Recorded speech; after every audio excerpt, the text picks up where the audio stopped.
Fala rapaziadinha, tudo bem com vocês? Estamos aqui para mais um react, tá? Ultimamente tem saído muita notícia de alienígena pelo país e até mesmo fora. Eu vim trazer para vocês o react de um vídeo que ele é antigo, mas ele acabou ficando em alta de novo justamente por conta dessa onda de alienígena que tá tendo por aí. Mais um vídeo do nosso mano JJ, ó, ele aqui de novo, nossa senhora. E no caso o vídeo que a gente vai estar assistindo dele é o maior caso de ufologia da história. Então eu vou estar trazendo esse react para vocês. O link do vídeo original tá aqui na descrição. Se você quiser, pode dar uma passada lá. E sem mais delongas, vamos assistir logo esse vídeo, porque, bom, a gente tá aqui pra isso, né? Então vamos.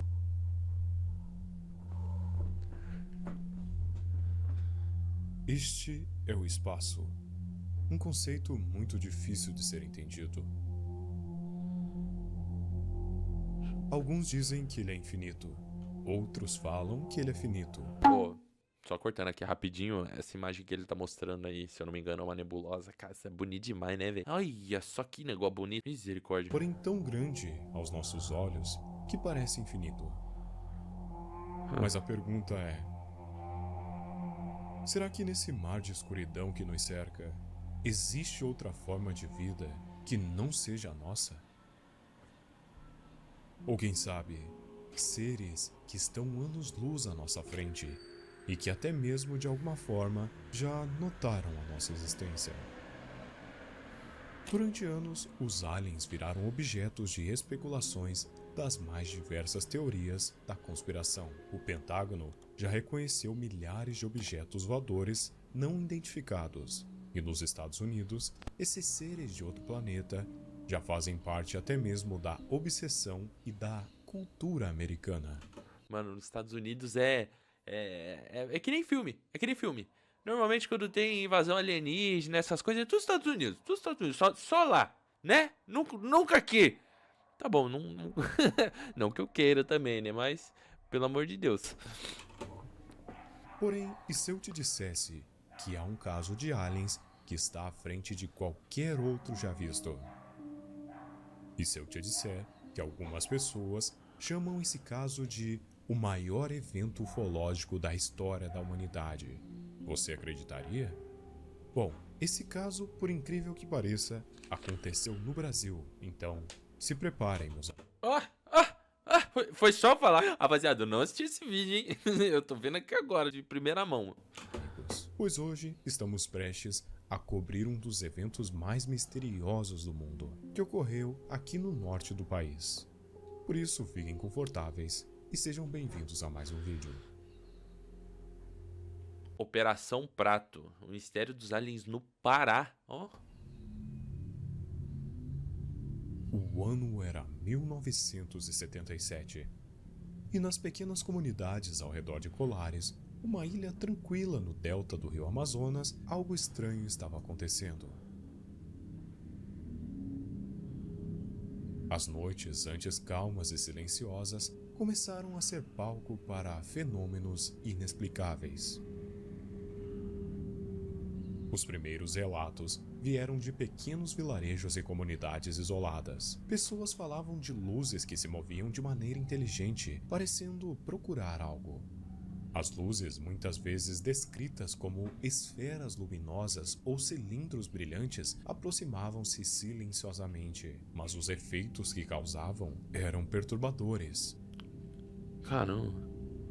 Homens e mulheres começaram a aparecer com marcas inexplicáveis em seus corpos, queimaduras e pequenas perfurações, como se tivessem sido picadas ou submetidas a uma espécie de exame. O medo se espalhou rapidamente em uma comunidade tão próxima, onde todos se conheciam. E bateu aquele fogo do meu braço, né? Aquele fogo do meu braço. Aí eu fiquei me batendo na cama. Aquilo aproximava, imobilizava a pessoa e depois começava a sugar alguma coisa, que eles acreditam ter sido sangue. Era uma cidade em pânico. Caramba, mas isso na cidade inteira? Todo mundo passando por isso? Ô, louco. Notícias em que as luzes estavam atacando as pessoas tornou-se um assunto comum. Muitos afirmavam que essas luzes sugavam o sangue ou a energia das vítimas, deixando-as fracas e apavoradas. E, mano, o bagulho é alienígena, é vampiro, mano. É os aliens, mano. É os aliens morcego. Este fenômeno passou a ser chamado pelos locais de chupa-chupa. Eu vi a luz e fiquei apavorada. Porque meus filhos todos eram pequeninos. Até em cima da casa, era por cima do meu que tinha. Ah, mano, qual é? A cara do Nini. Mano, esse daí fumou um banzo. Soltar foguete para espantar aquela nave. O delegado foi embora daqui. Muita gente foi embora com medo. Não se sabia o que eram aqueles aparelhos que vinham do céu e que estavam machucando as pessoas. O mais surpreendente é que moradores que viviam a quilômetros de distância um dos outros também começaram a relatar os mesmos efeitos. Isso é Pequenas loucura. marcas no corpo que variavam entre homens e mulheres. Uma delas até hoje possui esse rastro do passado em seu peito. O pânico ficou tão grande que a polícia resolveu interferir. Mas como eles poderiam ajudar com algo tão sobrenatural assim? Foi então que, sem recursos e com a população em desespero, eles apelaram para a Força Aérea Brasileira. Foi então que o capitão Bolívia Soares Nogueira de Holanda Lima, um militar experiente e respeitado, foi chamado para liderar uma missão de investigação. Essa missão foi batizada de Operação Prato, devido à descrição dos moradores que diziam que os objetos pareciam com pratos e discos voadores. Os habitantes locais estavam apavorados e muitos se recusavam a sair à noite. Nas casas de interior da região, era possível ouvir as cantigas religiosas e as orações contra aquilo que eles pensavam ser um mal maior. Outros acendiam fogueira e estavam preparados para lutarem com o que quer que aquilo fosse. O capitão Holanda pediu para que os moradores se acalmassem e se acampou com seus homens em alguma das casas abandonadas que lá existiam. No início, os fenômenos pareciam elusivos e que os moradores, na verdade, teriam enlouquecido. Porém, as coisas começaram a piorar quando os próprios investigadores começaram a presenciar luzes por si mesmos. Um dos militares voltou do mato em que estava caminhando e disse: "Eu vi uma luz naquela direção, porém a mesma luz não voltou a aparecer." Eles duvidaram dele, mas os relatos se tornavam mais e mais frequentes. E noites sem dormir, com certeza lhe renderam frutos. E foi então que o capitão notou que talvez os moradores daquela região não haviam enlouquecido. A equipe começou a registrar fotografias e filmagens de luzes que se moviam de maneira inteligente, mudando de direção abruptamente e parecendo observar os humanos. Eles documentaram esferas luminosas, objetos em formato de disco e luzes que pareciam sondas. Rapaziada, eu tô um pouco quietinho porque isso aqui tá... Mano, é sinistro, porque imagina, você é chamado pra ver as paradas, pra você investigar, você chega lá, mano, não tá acontecendo nada, mano, o povo aqui tá ficando louco, aí daqui a pouco você começa a ver. Mano, loucura isso, loucura. Nossa senhora, velho. Então Holanda, cético por natureza, ficou intrigado e, ao mesmo tempo, perturbado com o que via. Enquanto os dias passavam, a equipe continuava a coletar dados, entrevistando mais testemunhas e registrando mais avistamentos. As histórias eram consistentes, luzes descendo do céu, interagindo de maneira inexplicável com as pessoas e o ambiente. Algumas testemunhas relataram que as luzes pareciam ter uma intenção, como se estivessem realizando algum tipo de exame ou coleta. Apesar da crescente coleção de evidências, o capitão Holanda e a sua equipe não conseguiram encontrar uma explicação lógica para os fenômenos. A operação, inicialmente planejada para ser breve, prolongou-se por meses. O mais estranho é que um caso que rendeu 500 fotografias, 16 horas de filmagens e 2.000 páginas de relatório detalhado simplesmente foi interrompido do dia para a noite. E a maioria desses registros foram arquivados e mantidos em sigilo pela Força Aérea. Alguns desses documentos foram revelados ao público apenas em 2008, enquanto o restante permanece longe dos nossos olhos. Em dezembro de 1977, a Força Aérea Brasileira tomou a decisão de encerrar a Operação Prato. Os motivos para o encerramento ainda são objetos de especulação. Oficialmente, a operação foi concluída porque não havia mais o que investigar. No entanto, existem teorias que sugerem outras razões, como a falta de resultados mais conclusivos, a pressão para encerrar uma missão sem respostas definitivas ou mesmo o receio de lidar com algo potencialmente fora do controle humano. Vocês acham, rapaziada? Vocês acham que eles pararam de investigar porque eles não descobriram mais nada? Será? Lógico, pode ser que sim, né? Porque, gastou muito recurso e a gente tem que parar, porque senão a gente vai continuar gastando e vai acabar. Mas será mesmo que eles não acharam nada? Será? Eu não sei não, hein? Eu tenho minhas dúvidas aqui, mano. Eu boto meu chapeuzinho de alumínio aqui, mano.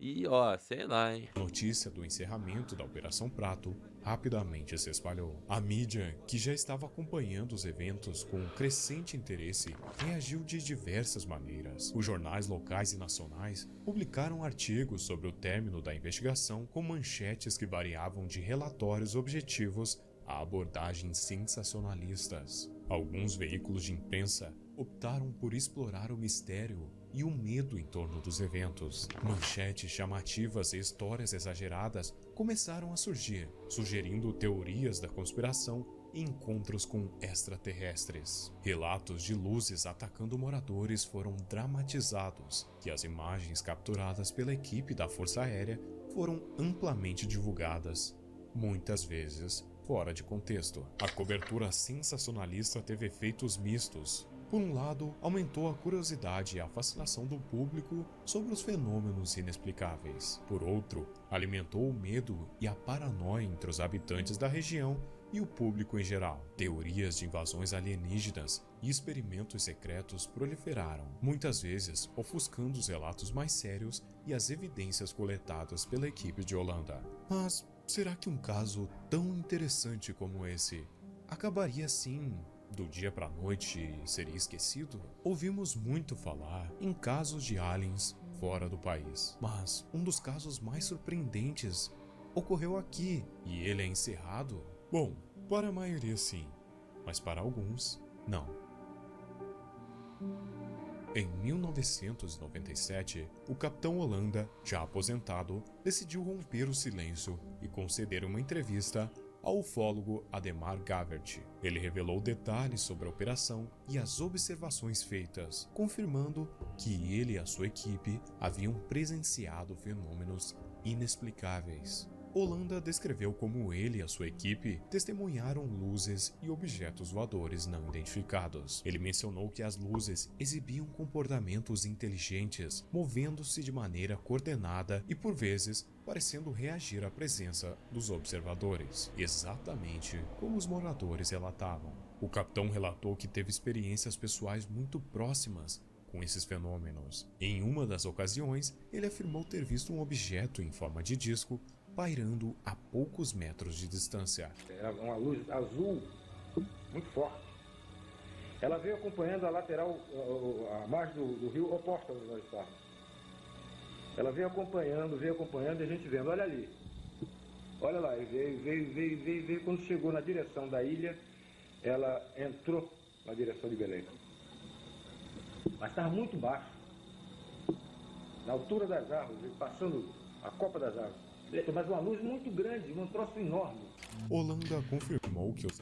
E é isso, rapaziada. É muito complicado, né? Porque o pessoal descredibiliza muito. Mas, pô, é um militar da reserva falando isso. Entendeu? O cara relatando isso. E o pessoal descredibiliza. Tipo, mas por que ele ia querer, sei lá, falar e viralizar? Tipo, nessa época o pessoal nem pensava nisso, entendeu? Pô, sei lá, mano. Os relatos dos moradores sobre queimaduras e lesões causadas pelas luzes eram verdadeiros. Ele descreveu marcas que pareciam perfurações e queimaduras nas vítimas. Aí, ó, tá vendo? As histórias em que as luzes tinham algum tipo de efeito físico nocivo. O capitão expressou sua convicção de que os fenômenos eram observados e reais, e não podiam ser explicados por causas naturais ou tecnológicas conhecidas na época. O mais estranho é que pouco tempo depois, após conceder a entrevista, Holanda foi encontrado morto em sua residência. O mais estranho era o motivo de sua morte. Afinal, ele era um homem durão e não demonstrava sinais de que faria algo tão extremo. Tá, estão falando que ele desviveu aí, né? Mas, gente, é muito suspeito. Você acha? Pô, todo mundo que fala alguma coisa assim, desvive. Entendeu? Cara, não. É muito... Sabe, isso... Não sei, velho. No entanto, a proximidade temporal entre sua entrevista reveladora e sua morte gerou muitas especulações. Alguns acreditam que ele pode ter sido silenciado por revelar informações sensíveis. É, o que parece, né? Não haja provas concretas para apoiar essas alegações. Ah, lógico, nunca vai ter legado prova da suficiente pra Operação isso. Prato perdura. A história de luzes misteriosas, encontros inexplicáveis e a morte suspeita de um capitão aposentado continua a intrigar e fascinar as pessoas. O testemunho de Holanda, combinado com as evidências desclassificadas, solidificou Colares como um dos casos mais bem documentados e misteriosos da ufologia mundial. E assim, a pequena ilha no Pará permanece um ponto brilhante no mapa dos mistérios. É isso, rapaziada. A princípio, né, eu tenho minhas dúvidas sobre esse caso. Assim, muita evidência, muita coisa foi vista, muita coisa foi relatada. E o cara, depois que fala sobre tudo, ele se autodesvive. Não faz sentido, velho. Pra mim, coloca o meu chapeuzinho de alumínio e, mano, ele sabia de algo e alguém foi lá e quis silenciar o cabo, entendeu? Mas é isso, rapaziadinha. O vídeo de hoje foi esse daqui. Eu espero que você tenha gostado desse react, tá bom? Lembrando, o link do vídeo original tá na descrição. Passa lá, dá um likezinho e se você quiser assiste ele, tá bom? Não tem problema. Eu vou ficando por aqui. Um grande abraço pra você que ficou até o final e eu te vejo no próximo vídeo. Valeu, tamo junto.